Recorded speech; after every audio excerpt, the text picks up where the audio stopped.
Hey, it's Call It What You Want. It's your boy, Chuck D, joined with Tony Meola. Don't forget to hit like and subscribe.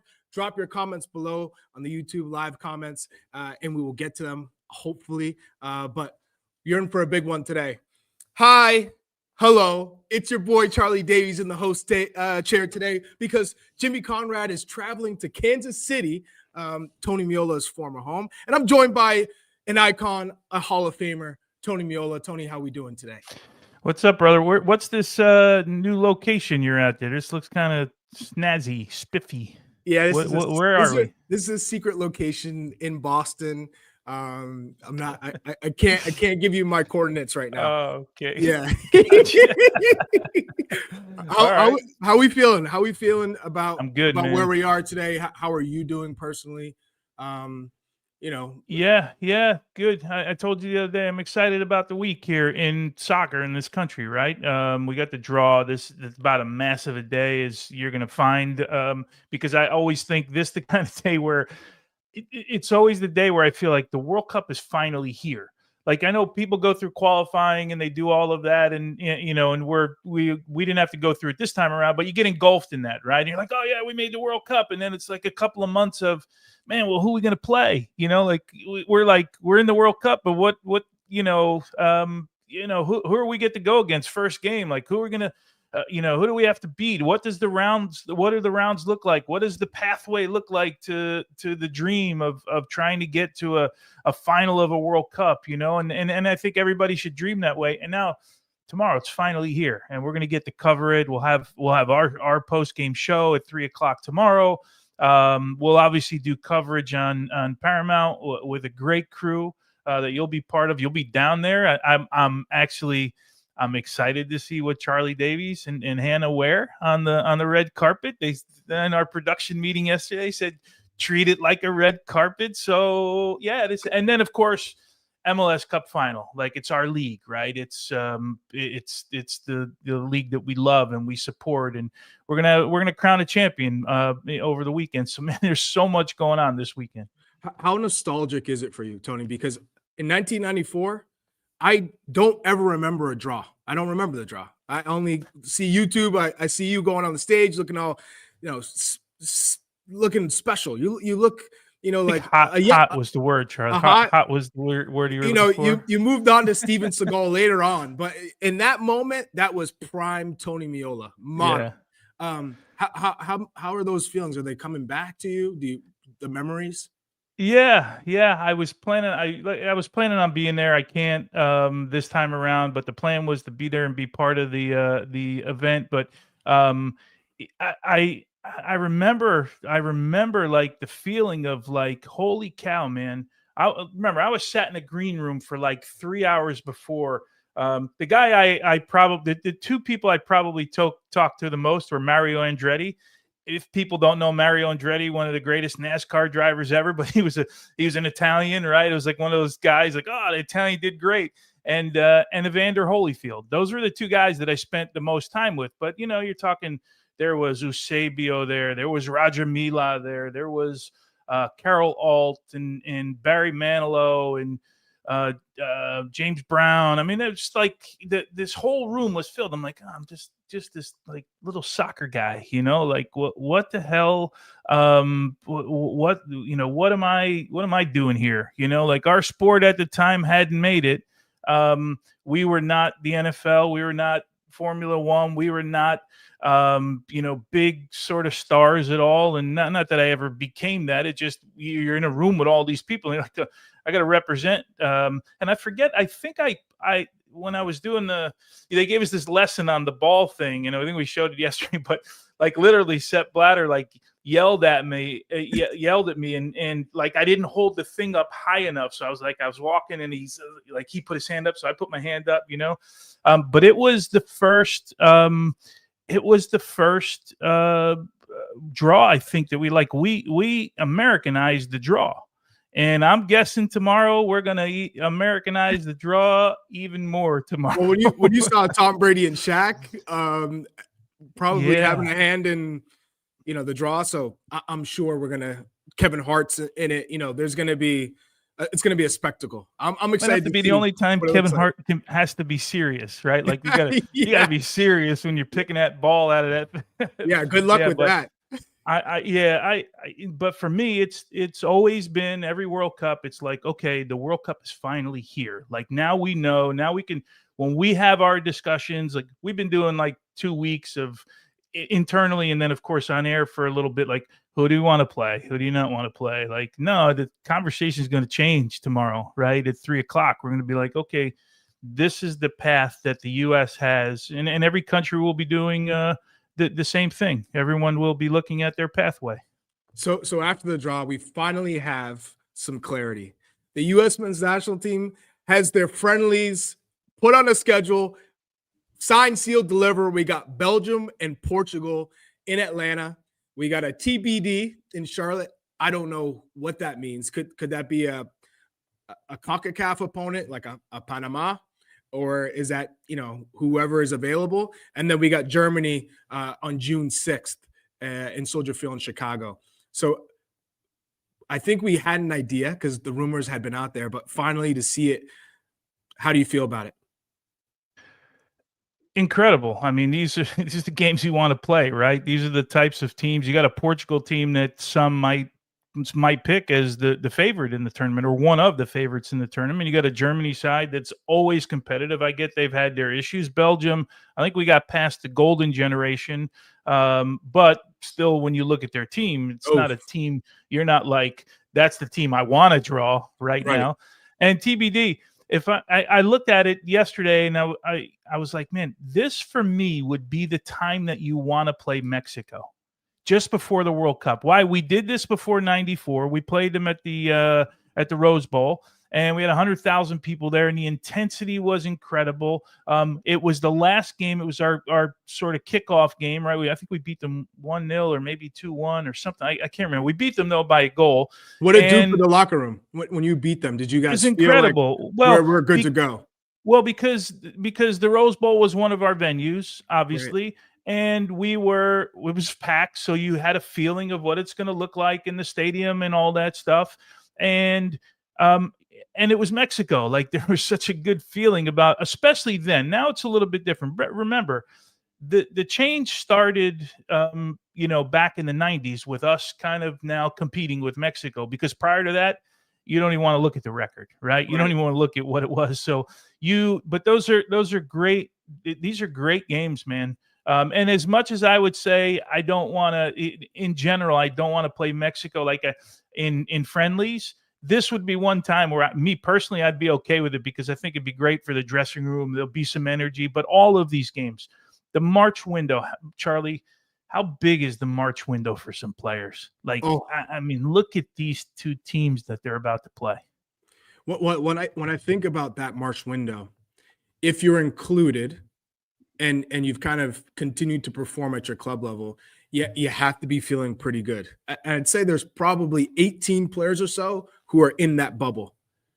I'd say there's about 10 who nothing is guaranteed, far from it. And it's great to be a part of the camp that you're saying, hey man, Pochettino and his staff, they see a future in me. And potentially like the player that comes to mind for me is Johnny Cardoso.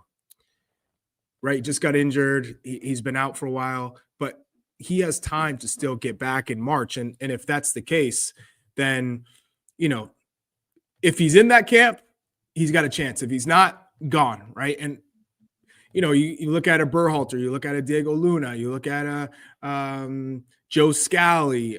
Is Yunus Musa still a part of it? So those are the names that I'm thinking this is their last shot to get back into a camp, to try and prove and move the needle one way or another. Otherwise, I think we kind of know the core of the group, and there'll be probably like 6 or 7 players that are really on the bubble. But I'm excited just because of the challenge, because those teams, in particular, Belgium and Portugal, you have Cristiano Ronaldo coming to the United States to play against the U.S. in a friendly. I've seen the bends. The Benz brings the energy. That MLS Cup in 2018 was phenomenal. It felt like a World Cup match. So I know the energy is going to be on another level. And so the intensity of that match is going to feel like a World Cup match, given that it is a friendly.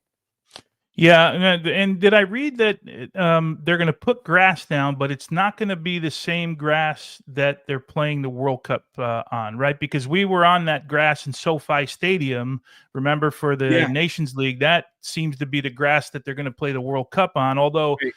I did a little bit of research back when I was 6 months ago when this came up, and there's going to be different types of grasses for different parts of the country because Yes.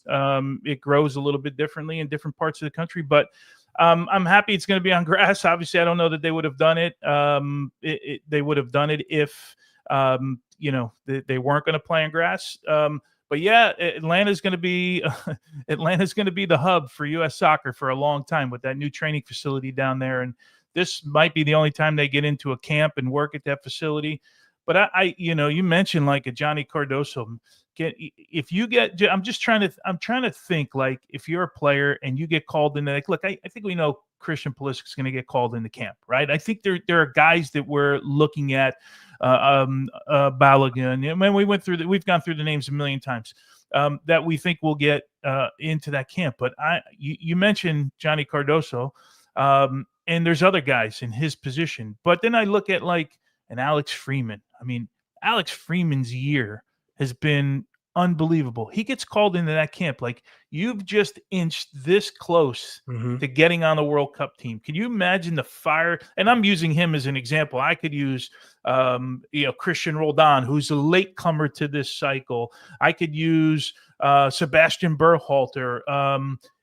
Think about the fire Ricardo Pepi will have, because I'm sure he looks at it and goes, man, in 2022, I thought I did everything to make the World Cup team, and I didn't make the World Cup team. Now I got to do everything plus a little bit more, like to make sure that I'm there. And he's likely going to make the team, but you never know in this day and age. Gio Reyna, like I'm assuming he'll go, man, I got thrown a bone last camp, right? I did okay. I did well in there. I got to work in my club right now. When I get to that March camp, man, I got to be ready to roll. Like if that doesn't light a fire under you, then a fire's never going to be lit under you. And I imagine that's what we're going to see from the group. All right. So this is an important question, because I see a lot of it coming from the comments, and there's a lot of back and forth. You always want to test yourself against the best. We're talking about Belgium, Portugal in preparation. The TBD in May. Mexico's not a bad shout, because you're trying to build your confidence, see where the team is, versus maybe playing in England or France or Netherlands, maybe even a Canada. But the Germany one in June 6th, how important for you, and do you think for this squad, are the results more so than the performance? Like, do you want to go in a loss against Belgium, loss against Portugal, maybe you beat a Mexico and you lose against Germany? Do you think that's still good for the group because they've been tested? Well, or, how do you, where are you on that scale of performance versus winning it in these friendlies? Well, I'm never going to say results don't matter ever. Yeah. I'm just not cut in that mold, right? I just never been. So results always matter. But if you tell me let's go back to 2002 when we just absolutely ran over Germany and we lose 1-0 in a game, right? Yep. If you tell me we lose, what is it, June 6th? You tell me we lose June 6th, a week before the World Cup, and we lose to Germany the way we lost to Germany in the quarterfinals of the World Cup in 2002, where you have every chance in the world to win. The goalkeeper stands on his head. You don't get a break. Like, I'm like, okay, we lost to Germany in that moment. But if you lose like we lost to Turkey or we lost to what was the other one? Switzerland in that camp, then I'm a little bit worried, right, at that point. Yeah. But we're going to be so close to the World Cup. We're going to have an idea of who this team is. I think we'll probably see as close to, if not the starting lineup for match day one, or at least what they're thinking at that point. Performances can change. So there's different levels of being concerned, I would think. And I know that's kind of coach talk. That's what someone says in a post-game conference. It wasn't so bad. We dominated the game, blah, blah. But I think you got to agree, right? There's a different level of okay, we lost 1-0 or 2-0 and we were in the game the whole time, or we lost 2-0 and we had no chance in the game. Like, there's different levels for me. And I'm hoping by that point I feel like we're, and again, we've spoken about this time and time again, I feel like we're at the point where, yeah, we know who we are. We know what we're trying to be. We have an idea every single game what Pochettino and this group is trying to do. That doesn't mean they execute every play properly. That doesn't mean that it works out all the time, but we can see ideas. And I would imagine by then the ideas are going to be a heck of a lot more solid in June, or I'll even go back to March, more solid then than they are now. But these are massive, massive tests. I love it, man. I love this. Is Chuck? Think about when we were playing, and I hate going back to when we were playing, but this is relative. This is what friendly schedules look like. It looked like Belgium and Portugal and Italy and England and maybe one other team in the window, but you always had, I felt like we always had these teams every year with Nations League. And what happened in Europe with Nations League, it's so hard, other than I think it's the September window, right? Where you can't schedule these teams anymore. They're just not. And that's why we play all of these other friendlies that, quite honestly, we hate seeing on the schedule when they come. Yeah, I think now that I'm thinking about it, the Mexico matchup in May makes sense to me. Being the CONCACAF, like two powerhouses, no disrespect to Canada, but us two playing against each other, one last hurrah before the World Cup, and seeing where the chips fall, kind of testing each other. If you were to go by each match, Tony, which player stands the most to gain or lose in each match? If you had to say, okay, we're first one March 28th against Belgium, given how they play, who they are, who needs to produce, given that they will play in this match? Well, if we go, I'm just looking at the last camp. If we go, forget the goalkeepers for now. Sorry, forget the goalkeepers for now. That's a different conversation. Mm-hmm. I still think Serginho Dest has to prove to Mauricio Pochettino. We've seen Serginho Dest play really, really well. Max Darfson, there's a conversation in and around Max Darfson, and it depends on what happens with Anthony Robinson, right? Christian Roldan, can he solidify his name in the 26? Gio Reyna, I still think, has some stuff to prove. If you're going to prove it, these are the games you want to prove it. Tanner Tessman is one of those guys. I'm just thinking of guys that maybe he's, they're in, like, let's call it the second half of the roster, right? Those guys that are in the second half of the roster. Diego Luna, is he a lock for the World Cup right now? I'm not sure that he's a lock for the World Cup. Brendan Aronson, coming back into the national team. Haji Wright, where does he fit in? Because I think we're all kind of sold on Balogun and we're all kind of sold on Pepe, and we should be. But where does Haji Wright fit in? A guy that is scoring goals in Europe, a guy that seemingly brings it every single game, that has found a spot, in his club at Coventry and as a center forward. Like, can he be the third guy? So I think it's guys like that the camp is important for to make the team. But I also think it's important for Christian Pulisic. I think it's important for guys that are starters in this group. Whether you think it's Tillman or is Zendejas a guy that they'll bring back into the fold, like, it's important for those guys to say, yeah, I am a starter on this team, right? I am the leader or a leader on this team. The one guy that I'm looking at in that first game in that window in Belgium is Weston McKennie. Because Weston is a player, right, who is playing now at Juve under Spalletti. He figures out a way to always make a difference in that Juve side and play and be counted on. But he's being played higher up the pitch now. We've been accustomed to seeing Weston as a right wing back, a defensive midfielder, an 8, but he's being played and trusted higher up the pitch to create, and he's getting assists, he's creating goals, he's scoring goals. Where does he fit in this system? Is he one of these 210s? Is he the guy next to Christian Pulisic over a Reyna and a Tillman? Is he the guy that naturally you're just going to drop back and play next to Tyler? And Tyler, again, he's another player that has to I never felt that Tyler was like set with Pochettino yet as well. So because of the injuries, right? Yeah. Right. So you got Tyler Adams, you got Weston, you got Christian. Christian feels like it's a given. But then you're saying 3 positions out of the 4 in midfield: Tessman, Adams, McKennie, Reyna, Tillman.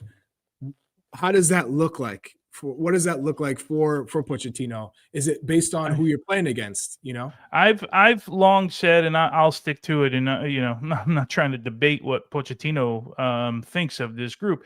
I've long said I like Weston McKennie a little bit deeper. In this case, sitting next to Tyler Adams, right? Because I think what you get out of Weston is a guy that from the midfield that loves to get forward. We know how good he is coming late into the box, right? And you also get a guy that works his tail off defensively, right? So you get both sides, both sides of the, that central midfield, where Tyler Adams is not a guy that we're expecting, okay, as much as he scored a great goal on the weekend, we're not expecting him to get forward, right? We're not expecting him to be part of that. So I think it complements Tyler in his skill set, I guess, in the midfield.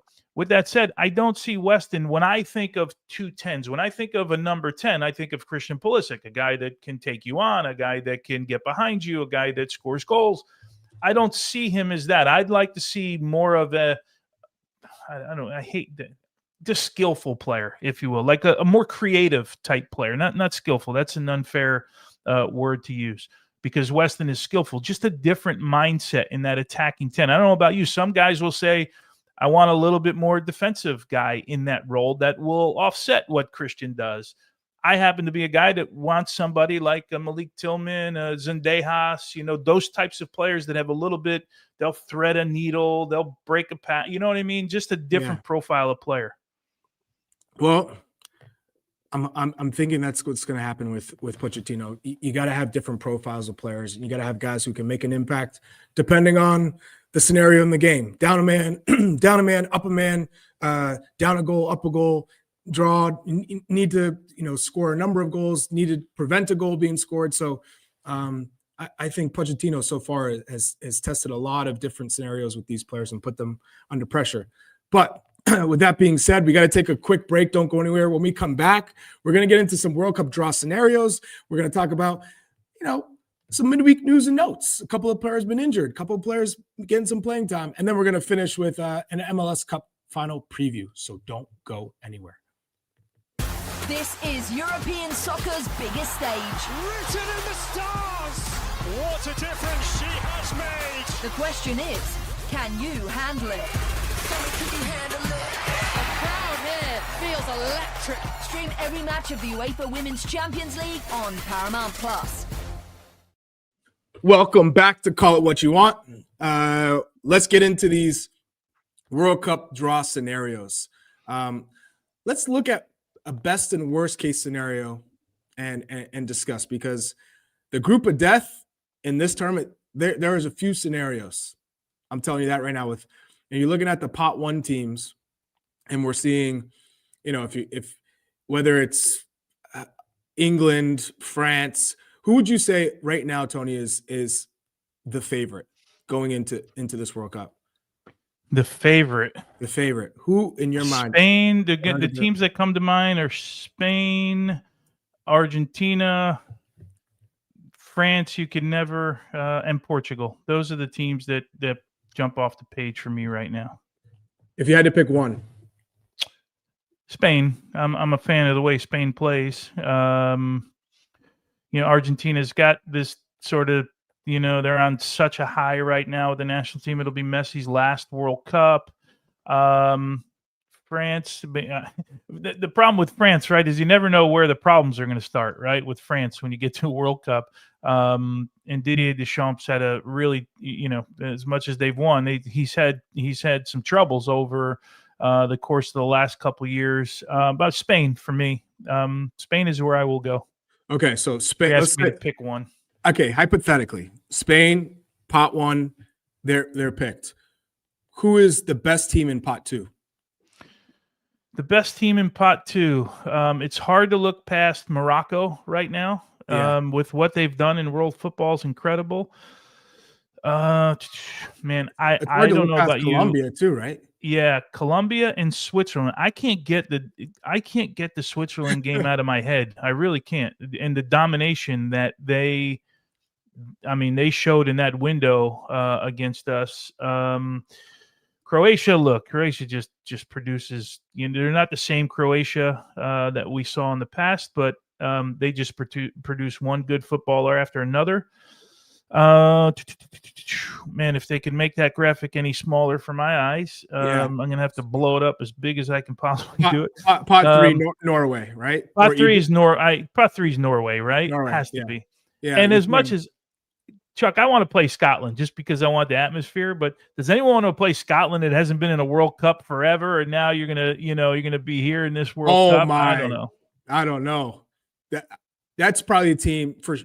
Well, you also could say the same thing for Egypt. The Pharaohs are a team that are going to be firing. Probably those are the teams you want to stay away from. Norway, Egypt, Scotland. But Norway is probably the best pot three team, right? So you're having right now Spain, Morocco, Norway, and who are you going with pot four? Pot four is a toss-up because you don't know some of the European teams. But of the teams that we know, I just feel like we're going to get drawn with Ghana because that's just kind of our World Cup neighbor almost, right? Yeah. And partner. I would play any of those teams. Ghana on paper is probably we know we can't play Curacao, Haiti. New Zealand's going to be a tough game, but it's tough to say. So if you look at the playoffs, it's out of the FIFA playoff 2. I think it's going to be Iraq or Bolivia. I just don't think Suriname has what it takes to beat those two teams on the way to a World Cup berth. Now, they absolutely can, but I just don't see it happening. And then the FIFA playoff 1, you got Congo essentially or Jamaica.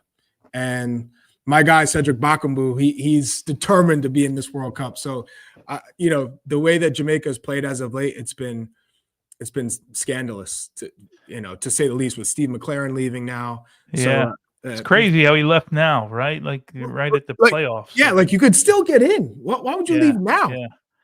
I remember they can't play two from the same confederation, so we have to see what happens in pot 2 and then move forward from there, right? But I think we're just looking at just the top teams in those groups, and of course we're gonna skew towards the European teams, I think, a little bit. But yeah, it's the World Cup. It's not going to be easy. You just want to, I guess you're looking for the best pathway, and then you're looking forward, right? You're looking like if you get drawn in a way where, and then something happens where you finish first and another team that was supposed to finish first in their group doesn't, and they finish second or third, and you got to play against them. I don't know. Spain has a bad first draw. I don't know how it's going to turn out, but you get one of those teams, you're like, oh man, we got to do that.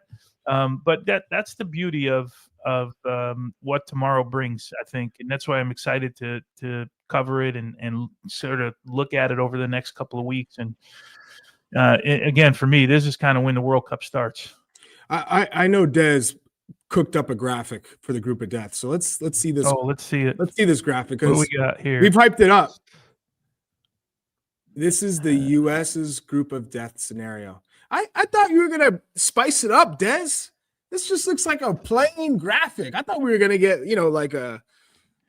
some skulls, maybe like a Grim Reaper. Come on. Come on. Yeah, look, Norway will be tough. I think they're going to be one of the surprises of the World Cup. Two monsters up top as forwards. Morocco, what they've done in world football recently is incredible. And what do they have us now in the Olympics? U20s? Olympics, U20s, and U17s. Oh my! Yeah, they've just dominated. We all them at some point. So if we get them, this would be the chance to get it all. We got some skulls there for. All right, there's the skulls. Here we go. And Italy. I think we, as much as I root for Italy as the other team that I root for, I think we would match up with Italy. Yeah, as good as the players that they are, and I get if they get to the World Cup, it's because they played well through these next two games. Which which I don't think are going to be easy, especially going away from home for that second qualifier if they have to go to Wales. But this is a team that there's a passion in the group. I would think that these players understand if they got a chance to go to a World Cup, which they've missed 2 in a row now, there will be something in their belly that won't make it easy. That's for sure. There's a lot of people in the comments, Tony, saying Italy are washed. We beat Italy. It might be, yeah. But and I said I think we match up well with them. That's how I started it. But is Italy the team you want to draw from that last group? Is that the team you want? That's what you have to ask yourself. Yeah. Do I want that team? Right? I do not want Italy. Okay. Italia. That's why maybe Des. Yeah, that's why Des put him here. Yes. Right. So I'm not going. I wouldn't be afraid to play him, Chuck. Sorry, I didn't mean to cut you off. I wouldn't be afraid, but I'm not going. Yeah, bring Italy on, man. That's the team I want right now. So with that being said, give me the group of life, Des. Give me the group of life. Who are we hoping for?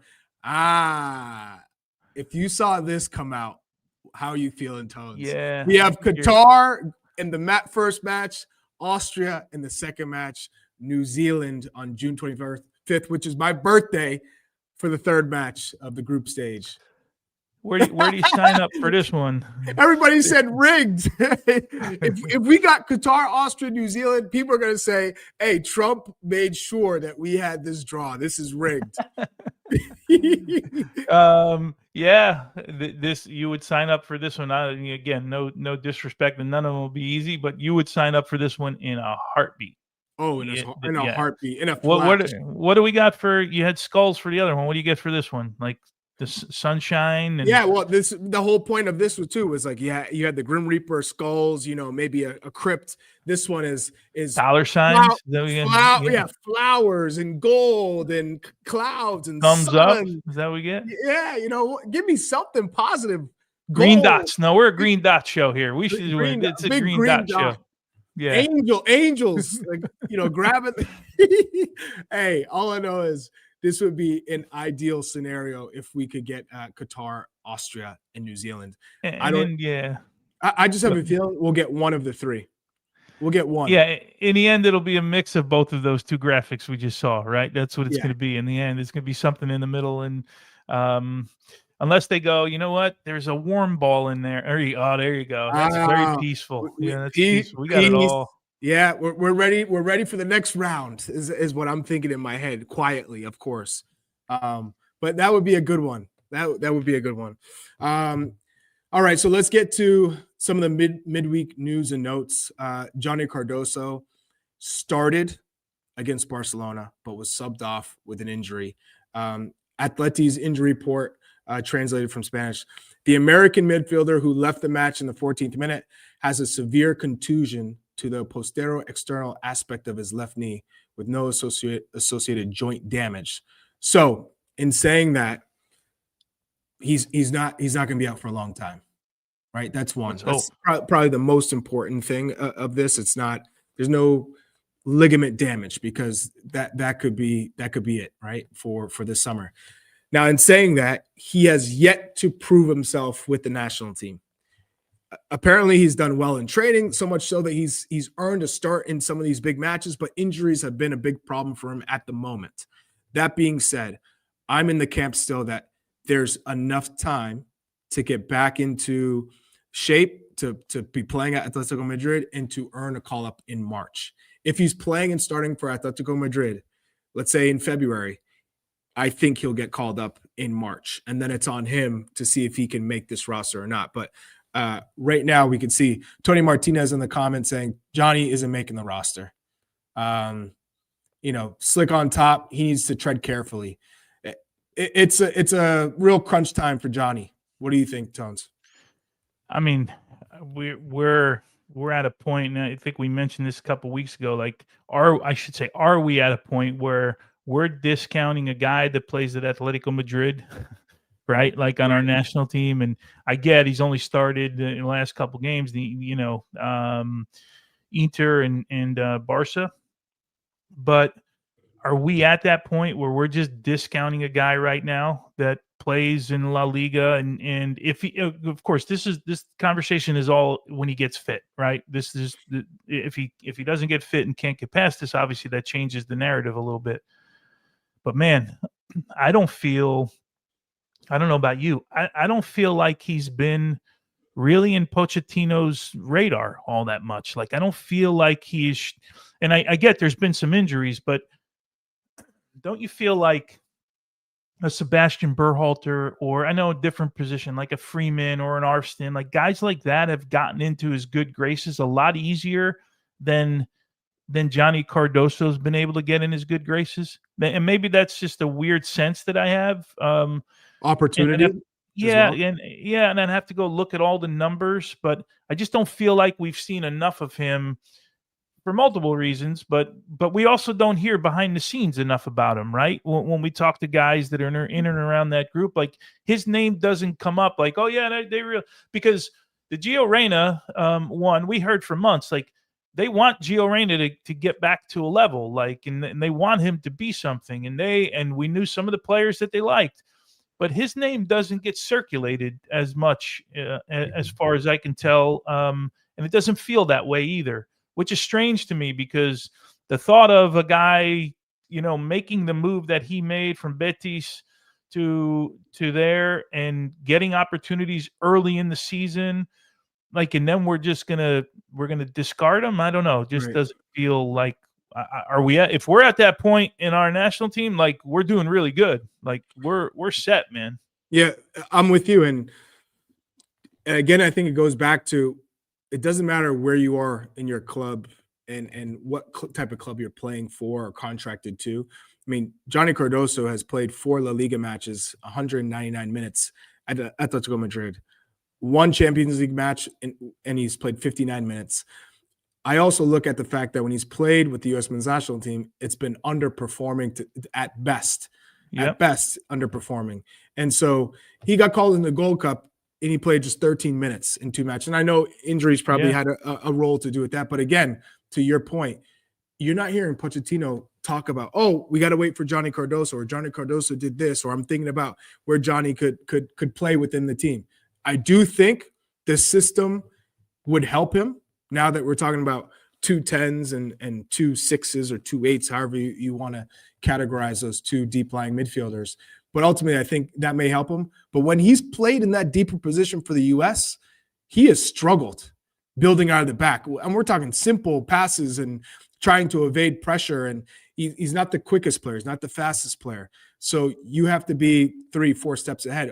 Similar to like a Malik Tillman, where he's been able to settle in now, not only in this club football where he was the Eredivisie Player of the Year, but we've seen it now translate to the national team. And it took him a while to get into that rhythm, but also understanding, okay, how do I have success on the international level versus the club level? Because there is a difference. There's a speed of play. There's just a cadence that's a little bit different. And Malik has now done that extremely well, and he's performing at Leverkusen as well in the Bundesliga. I find it really hard to see Cardoso making up the ground that he's lost when you're talking about Berhalter and you're talking about Tessman and you're talking about Roldan and Luna, how all these players have just chipped away at Mauricio Pochettino's favor. And it's going to be real difficult. I'm just in the Gold Cup, we were still in a 4-3-3, right, at that time. And I know we played Tyler. I know we played Luca Del Torre, and who was the other one? Was it Sebastian, right? Berhalter in that. So I think he fits better with 2, right? Because I think he needs to be more central and a little bit deeper. I know he's played in multiple positions, but for me, that's where I see his profile for what this formation does. I don't see him as one of the higher positions. This might suit him a little bit better. Right, against I'm sorry, not against, in Mauricio Pochettino's way of playing right now with that box in the midfield. So I may have a better chance. I just in general, I guess my comment was just like, I don't feel like he's in the good graces yet of this group. Hopefully he will get there and give us a little bit more depth.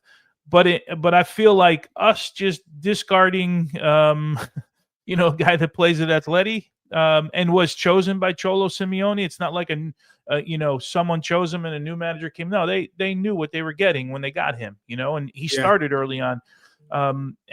So I just think it's kind of weird to me that we're sort of discounting him. But again, this Pochettino might decide to do that and go with some other guys.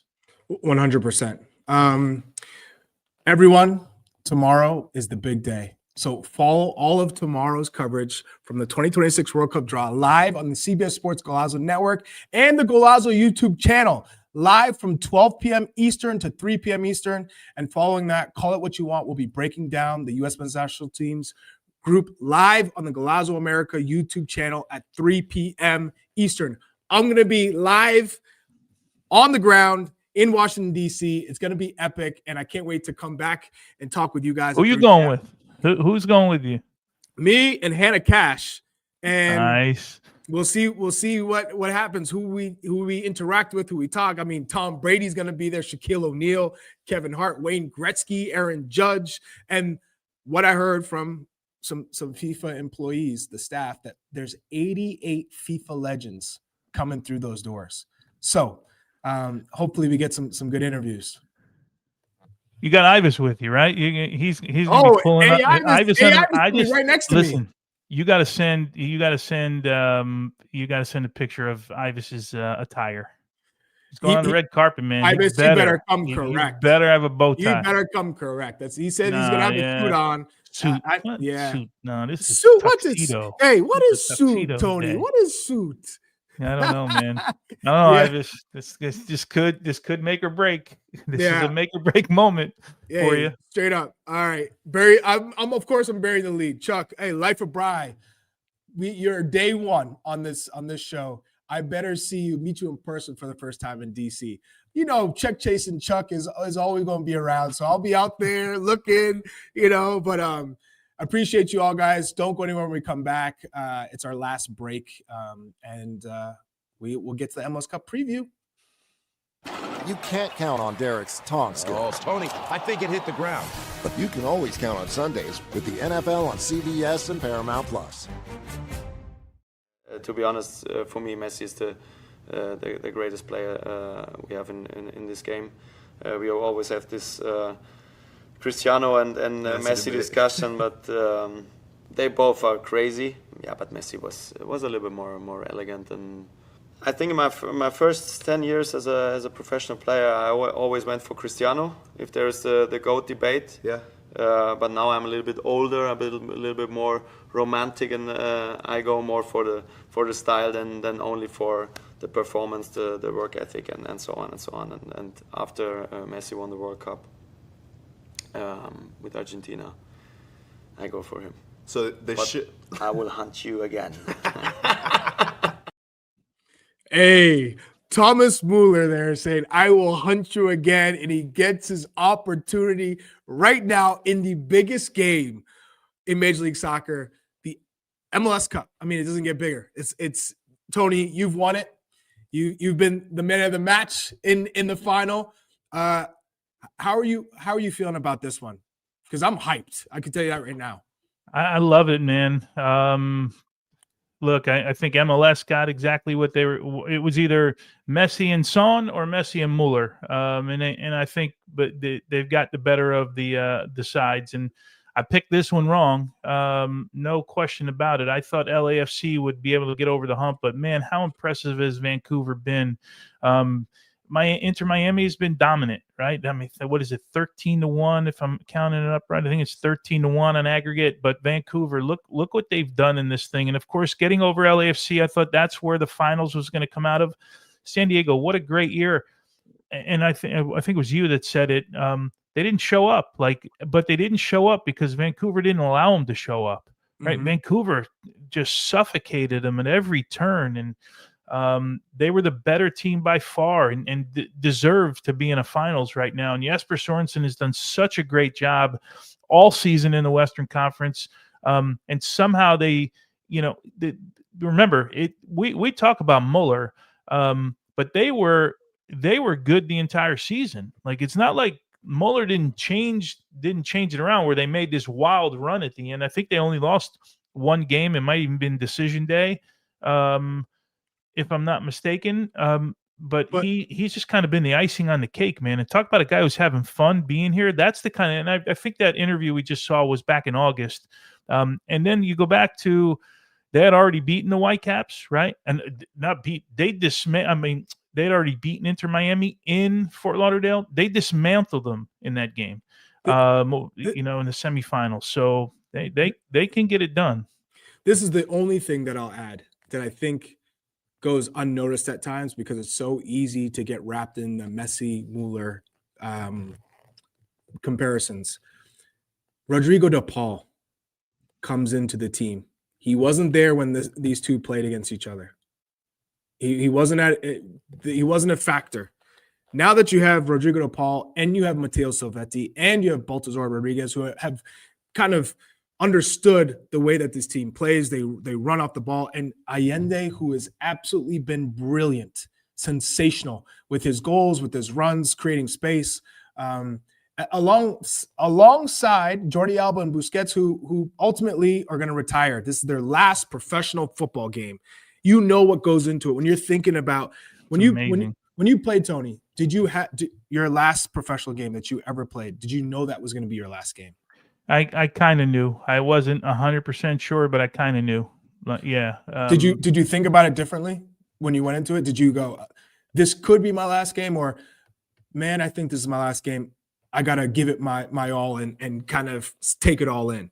Yeah, no, I was kind of taking in the last, month or so. That's what I was kind of doing, taking it in. It wasn't just then. I kind of thought about it, but you're talking about two of the most incredible careers that we've seen from footballers, right? And they obviously have this history together with Messi and Suarez. I wouldn't be surprised if Suarez at some point made an announcement that's similar to what we're seeing here, because he's on the bench right now. But I want to go back to DePaul just for a minute. Because I think we got to give Mascherano a little bit of credit, because DePaul came in here in the beginning and thought he was going to be a playmaker and played high up the field, and got away from what he does best, and that's disrupting things in the midfield. He plays a little bit deeper now because he's got four guys ahead of him that can run, and he's got Jordi Alba always on the left side that is basically a left winger for 3/4 of the game every game, right? So we got to give credit to Mascherano for saying, okay, we got to make some changes here. Busquets a little bit deeper, who covers the ball a little bit in the middle of the field, and playing sort of out of the back and the passing ability and all the things. He's got people around him. We don't give enough credit to Noah Allen, who does so much dirty work because Jordi Alba's so high up the field. Like they're so much more balanced in the way Mascherano sets them up now, where DePaul doesn't have to be. I think he came in here and probably thought it was going to be a little bit easier in the attacking part of the field, and it didn't really work. When you watch the game, there were moments because the guy's skilled and all that, but that's not his bread and butter. And they've made that change. They are dangerous. They're the clear favorite in this, especially being at home and all of that, and the Messi factor, revenge factor too, Messi factor. You have everything pointed for me in Inter Miami's direction outside of Thomas Müller, right? Who has the best record of any player versus Messi with a minimum of 10 matches, 7 wins, 3 losses, 0 draws. That's incredible. That's incredible. Which goes to think about that. And him thinking, hey, you know what? Cristiano Ronaldo is the GOAT for me, until he's already beaten Messi in a World Cup final. And then Messi wins his World Cup in 2022 and says, you know what? Now I'm starting to understand why people have always said that Messi is the best. Outside of all the Ballon d'Ors and the stats that he's produced over the years, he's the best player. Now, given that, this Vancouver side is packed with Americans. Right, Berhalter, Brian White, Tristan Blackman, Emmanuel Savi, and Johnson. I mean, you're looking at this team going, this Canadian side has a lot of important American players that are going to play a huge role in this final. if Tate Johnson gets the start and you're looking at Berhalter and Blackman comes back in from his suspension, Sabi looked so good against San Diego, and Brian White constantly holding up the ball, good runs, just a dangerous player. What have you thought about their performances throughout not only the season but the playoffs? I think Sebastian Berhalter has been great, and talk about a guy who's benefited. How many times do you see a clip of him talking to Thomas Müller on the field?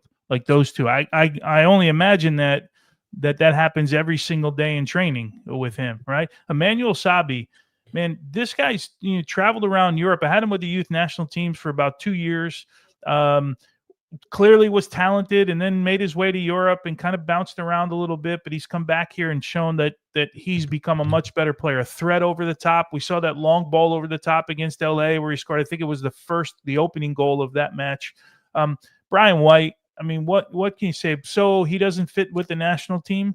But there are guys throughout their career that maybe haven't fit with a national team, but for their club teams, they just get it done game in and game out, and that's what Brian White does. So, yeah, it's good to see these guys. Of course, Tristan Blackman wasn't part of the game against San Diego. He was suspended from the game before. He comes back. That's really big. Johnson, I'll tell you a funny story. I called like 3 Vancouver games at the beginning of the year. I didn't realize, because it's not in the bio, they didn't put it in there. And I guess this was sort of a family decision, because I got to talk to Brian Johnson. Brian Johnson was my old teammate that I won an MLS Cup with. And I found out in the interim, before we were going to Kansas City for that reunion, that 25-year reunion this summer, that this was Brian Johnson's son. And it's in there now as the end. But I asked the family, they're like, yeah, we didn't really want to put it. I'm like, dude, you're an MLS Cup winner. What are you doing? Like, and they're like, no, we wanted it to be Tate's, like it was his. And so I felt bad, because like I called 3 games of my ex-teammate who I won a championship, and I had no idea it was his son that was playing. But I'm giving Brian a little, credit. He was a big part of that 2000 Kansas City team. But Tate's been great, man. And I know a fire got lit under him when he didn't make the under-20 team, when he didn't make the under-20 World Cup. He was one of those guys on the fringe. I think it was Bombino, right, that made the kid who was in LA, but I guess played in San Diego. So it lit a fire, and it's what sometimes you need in your career, right? And the kid has done great for Jasper Sorensen. So, and how good has Jasper Sorensen been? So, relative, I think the Final Four, right, were all new coaches, all first-year coaches. So it's nice to see some sort of new ideas come into the league.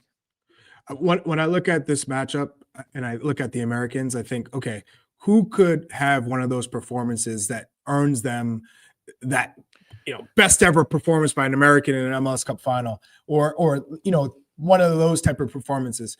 Some U.S. men's national team players who have had great MLS Cup MVP performances: Josie in 2017 with Toronto, Omar in 2012, Landon in 2003 and 11, Raimondo in 2009.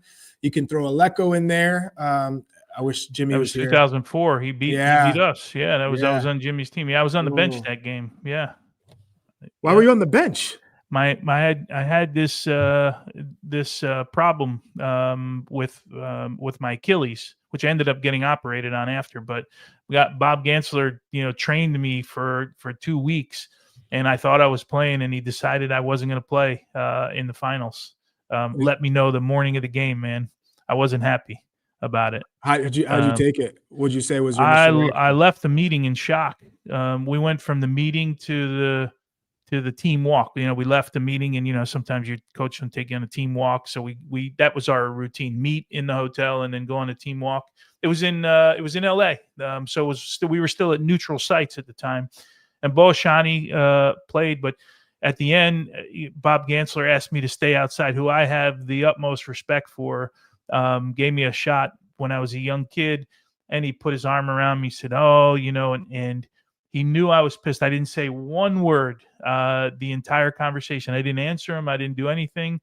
And then we had a conversation afterwards, a couple of years down the road. But yeah, I was pissed, man. I thought I'd done enough to get into that game, but I didn't. And that's the way it goes. But Aleko, yeah, Aleko and Jimmy have this little fight going on for years, man, all the time. Aleko got the best of us that day. But you got your trophy. You got your trophy. You got your MVP. You're good. Come on now. Talk about your MVP type performance. It's one of them days, man. That's all. Where like it kind of goes right for you. What's the how many saves? How many saves you have in the match? I have no idea. A couple, like 3 really good ones. I don't know. I should have got thrown out of the game. That game, I should have got red carded. And Paul referee Paul Tamburino. We talked about it afterwards, and I shouldn't say I could have gotten thrown out of the game. So Ante Razov there was a ball that went out of play to my left in the second half. And it was like, I don't know if it was he thought it was a corner or whatever, but he started dribbling towards me still. And I knew it was out of play. And I saw the flag go up from the assistant referee to my left. Dude, I just swiped and took him out, man. I just swiped him and took him out. And Paul Temery was like, it took a lot for me not to throw you out of the game. And I'd only ever been thrown out of the game twice in my career. One was like a last man foul, which was BS, and one was a second yellow card for something I said to the referee in Chicago. So I'd been thrown out twice in my career. Ooh, but that would have been tough. Yeah, that would have been a tough one to swallow. had he done. I mean, it was close, but he said it took a lot for me not to throw you out because I swiped at him pretty good. But yeah, we ended up winning that day, and that was a pretty good day for us. So give me your prediction then. Oh man, I hate you asked me this. I'm gonna go. There's extra time in this one, right? Not right to penalty kicks. I'm gonna go Inter Miami 2-1 in extra time. I'm gonna go 3-2 Inter Miami. As soon as I said 2-1, I was thinking I should have said 3-2. So damn it. Literally, because Vancouver can score goals. But I think Takaoka though is the better goalkeeper between the two. Yeah, but don't forget, man, this Rios Novo kept him in the game, man. I mean, I still think the way the momentum was going against NYC, if the ball that goes over his head that he makes the save on was going to be 2-2, if he doesn't make that save, they literally go down seemed like a minute later, it could have even been quicker, and score and make it 3-1. The game was over at that point. He's been that's another change Mascherano made. Who's this? Vancouver 5-4. Okay, we'll take 9 goals. He's going to Vancouver 5-4. Man, that would be a hell of an MLS Cup final. That might go down as the greatest. I'll tell you right now. Inter Miami 3-1. Edwin Diaz, a true hyena 4-1 Inter. Peter Jersey 3-2 Vancouver. Caps all day.